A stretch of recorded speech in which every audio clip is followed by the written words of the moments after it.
अरे भाई आपको कितना अच्छा ठीक है, मेरा समय खराब मत कीजिए, मुझसे सवाल पूछिए। आप बताइए कितना परसेंट मुझसे सवाल पूछिए। कन्वर्ट नहीं होता गोविंद जी, सीट में कन्वर्ट नहीं होता। ठीक है अमरजीत जी, सवाल वही है कि साहब क्यों ऐसा और कब तक ऐसा। ठीक है, दोनों ही पार्टियों की तरफ से, दीगर पार्टियों में केजरीवाल जी का भी जिक्र कर लेता हूं, उन्होंने भी कई तरह की बातें कही, लेकिन सवाल यह है कि देश की जनता के बीच में हम क्या लेके जा रहे हैं। एक ऐसे नेता जो आइकॉन है, चाहे वो मोदी जी हो, चाहे खड़गे जी हो, चाहे राहुल जी हो, चाहे आप दोनों स्टूडियो में बैठे क्यों ना, आपको भी हजारों लोग देखते सुनते हैं।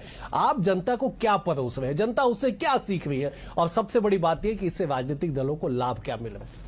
देखिए डॉक्टर साहब, एक चीज तो माननी पड़ेगी, भारतीय जनता पार्टी जनता की सेवा करे ना करे, पर इनके नेता जो है ना, एक्टिंग बहुत शानदार करते हैं, बहुत शानदार एक्टिंग करते हैं। 100 में 100 नंबर मिलना चाहिए। आप मुझे एक चीज बताइए, इस देश के प्रधानमंत्री मनमोहन सिंह के बारे में सबसे पहले किसने कहा था कि रेनकोट पहन के बाथरूम में नहाने की कला कोई इनसे सीखे?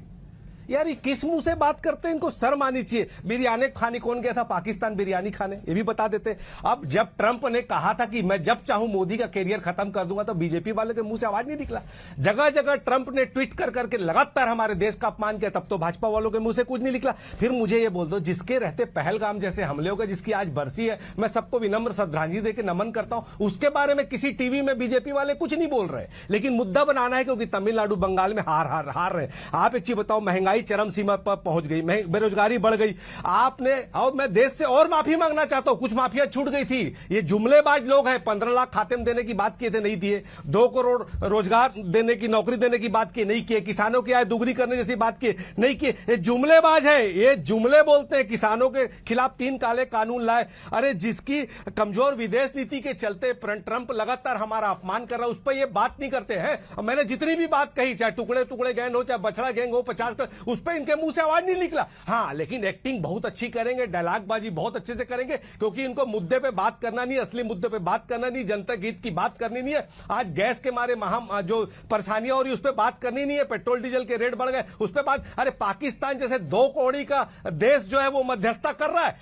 हमारा ऑपरेशन सिंदूर हुआ, कोई भी देश हमारे पक्ष में नहीं आया। इनकी कमजोर विदेश नीति के चलते लगातार पूरे विश्व में हमारा देश अपमानित हो रहा है, तब ये बात नहीं करते। हाँ, लेकिन एक बात निकल गई, एक बुजुर्ग नेता के लिए हेमंता ने जो कहा, उसके लिए दलित नेता के अपमान पर कुछ नहीं कहा। हमारे देश के राष्ट्रपति का इन्होंने राम मंदिर के उद्घाटन में अपमान किया, उसके बारे में इनके मुंह से आवाज नहीं निकलेगी। लेकिन अमरजीत जी, समय का भाव, मुद्दा बनाना है, ठीक है, क्योंकि जनता का असली मुद्दों से ध्यान भटकाना है। ठीक है, एक्टिंग बहुत अच्छे ठीक है, ठीक है प्रधानमंत्री गोविंद जी, ठीक है, हम नेता तक, ठीक है गोविंद जी, सब जानते हैं। ठीक है, मुझे समाप्त कर।